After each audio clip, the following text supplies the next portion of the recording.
मेरे चैनल से जुड़े हुए बिहार के तमाम नियोजित शिक्षक भाई बहनों को प्रणाम। जितने भी नियोजित शिक्षक भाई बहन हैं, बहुत सारा मैंने वीडियो बनाया तो उसमें बहुत सारे कमेंट आया। देखिए, शिक्षक ही शिक्षक के प्रति जो है वो निगेटिव थिंकिंग रखते हैं कि अब नियोजित शिक्षकों को हटना होगा। नियोजित शिक्षकों की सेवा समाप्त होगी। नियोजित शिक्षक जो हैं वो सक्षमता परीक्षा नहीं दिए हैं। नियोजित शिक्षकों के पास टेट नहीं है। नियोजित शिक्षक के पास सीटेट नहीं है, तो अब इनका अब सेवा समाप्त हो जाएगा। बोरिया बिस्तर बांधने की तैयारी करिए। ये कोई और गैर नहीं है। ये सब कौन है? ये सारे लोग शिक्षक हैं और वो लोग समर्थन करते हैं कभी विशिष्ट शिक्षक का, विशिष्ट शिक्षक हैं और बीपीएससी के शिक्षक हैं। समझ गए?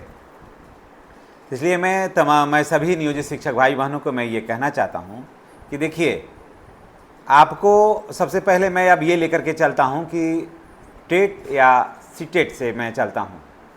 जो भी नियोजित शिक्षक 2003 से 5 से 10 11 के पहले तक हैं, उन लोगों को किसी बात को लेकर के डरने की ज़रूरत नहीं है।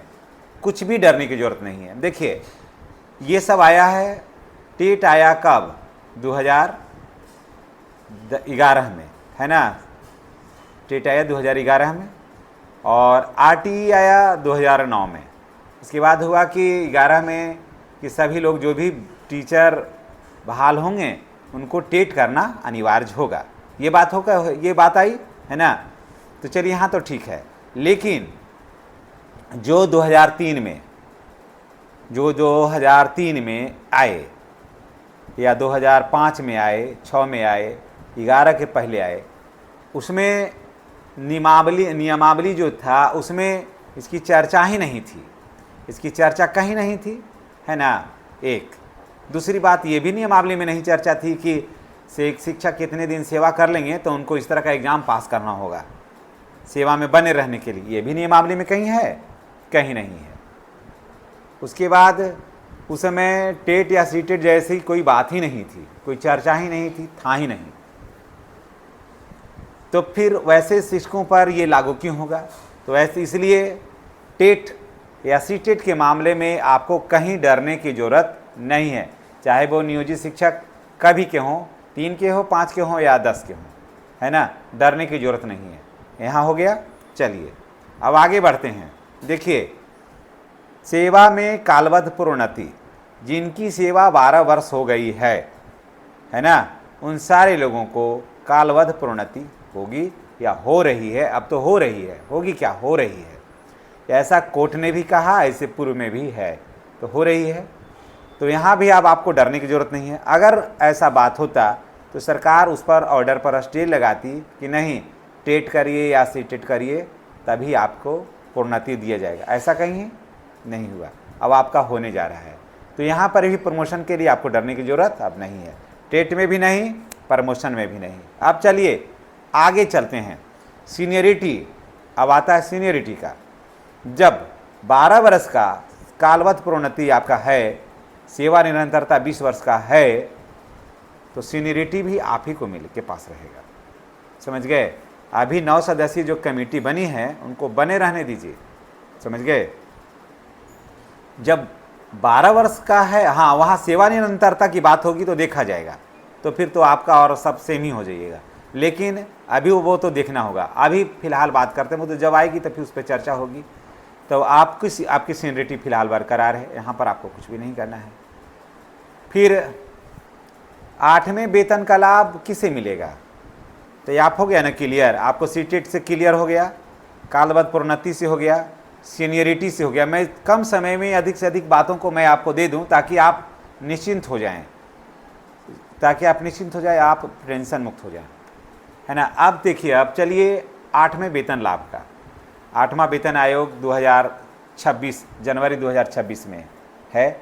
7वें वेतन का जो पीरियड है वो समाप्त हो रहा है, तो 8वां वेतन लागू होगा। तो वो देखिए, सरकार कई बार कह चुकी है और ये नियम भी है कि जिनको 7वें वेतन का लाभ मिला है उन्हीं को हम देंगे 8वें वेतन का लाभ। और 8वें वेतन का लाभ होने के बाद, लागू होने के बाद जिनकी नियुक्ति होगी, जैसे बीपीएससी वगैरह वालों का, तो फिर इन लोगों को बाद में दिया जाएगा, 8वें का नहीं दिया जाएगा, बाद वाला दे दिया जाएगा। 9वें में जब ये लोग आएंगे ना तो फिर इन लोगों को फिर दिया जाएगा। तो यहाँ भी आप बिल्कुल सेफ हैं, सुरक्षित हैं, कहीं पर आपको कोई कठिनाई नहीं है ना। तो आपको यहाँ भी डरने की ज़रूरत नहीं है। और जब 8वें वेतन का लाभ आपको जब मिलना प्रारंभ हो जाएगा तो आपका पेमेंट 75,000 प्लस हो जाएगा, समझ गए। तो यहाँ भी आप बिल्कुल क्लियर हो गए, सीटेट क्लियर हो गए, प्रमोशन क्लियर हो गया, सीनियरिटी क्लियर हो गया और 8वें वेतन का लाभ क्लियर हो गया। अब चलिए सक्षमता परीक्षा पर चलते हैं। हम टोटल पर हम प्रयास करते हैं आज टच कर देने का, ताकि आप बिल्कुल क्लियर हो जाइए। मैं ये नहीं कभी नहीं कहा, किसी को भी नहीं कहा कि आप परीक्षा दीजिए या नहीं दीजिए। ये आपके विवेक पर निर्भर है, ये आपके नफ़े और नुकसान पर निर्भर है। अगर आप दे देते हैं तो भी क्या फ़ायदा है, तो देख ही रहे हैं। आप नहीं भी दीजिएगा तो भी आपको कोई लॉस हो जाएगा, ऐसी भी कोई बात नहीं है, समझ गए। क्योंकि मैं झूठ का आरजू बिनती मैं नहीं करता। मैं लाख यहाँ से आरजू बिनती करूँगा, आपको देने का मन होगा तो आप दे ही दीजिएगा, मेरे कहने से कुछ भी नहीं होगा। हम उसके नफ़ा और नुकसान को हम आपके पास रखते हैं। मैं ये कभी नहीं कह रहा हूँ कि आप दे दीजिए, समझ गए, आप नहीं दीजिए, मैं ये नहीं कह रहा हूँ। मर्जी है तो दीजिए वर्तमान शर्तों पर, और नहीं तो आप रहिए, रहने में भी आपको कोई ज़्यादा दिक्कत नहीं होगी, है ना। तो देखिए, सरकार ये कभी नहीं कही, सरकार ये कभी नहीं कही है कि जो सक्षमता नहीं देंगे वो हट जाएंगे, कभी नहीं कही है। सरकार को कोई दोष देता है या कोई गुमराह करता है आपको, तो ये गलत बात है, समझ गए।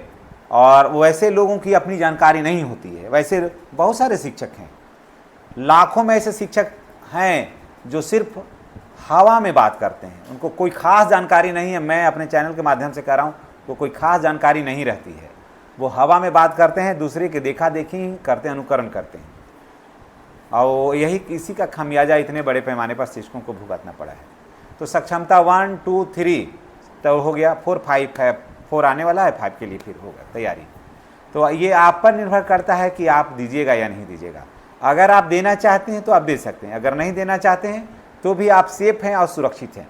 जितनी भी मैंने सेवाएं को बताया है ना, वो सब कुछ बरकरार रहेगा। ऐसा नहीं है कि सक्षमता नहीं दिए तो आपको सीटेट देना पड़ेगा बाद में। सरकार कहेगी कि ठीक है सक्षमता नहीं देते, चलिए कोई बात नहीं है, राजकर्मी नहीं बने तो आप सीटेट या टेट दे दीजिए, ऐसा भी नहीं होगा। ऐसा भी होने का कोई बात दूर दूर तक नहीं है। जहाँ है वहाँ है, वहीं रहिए, कोई दिक्कत नहीं है। और वहीं पर आने के लिए तो फिर लोग Tier 1 में वाले भी परेशान हैं, Tier 2 वाले भी परेशान हैं, विशिष्ट भी घर ही जाने के लिए परेशान है। आप तो ऑलरेडी घर में हैं। हाँ देखिए, वो शिक्षकों का ट्रांसफ़र होगा, नियोजित शिक्षक में भी ट्रांसफ़र आ रहा है। इसकी बात की भी चर्चा होनी चाहिए कि जो नियोजित शिक्षक घर से दूर हैं, है ना, जो नियोजित शिक्षक घर से दूर हैं, उन लोगों का ट्रांसफ़र अब विलम्ब आने वाला है।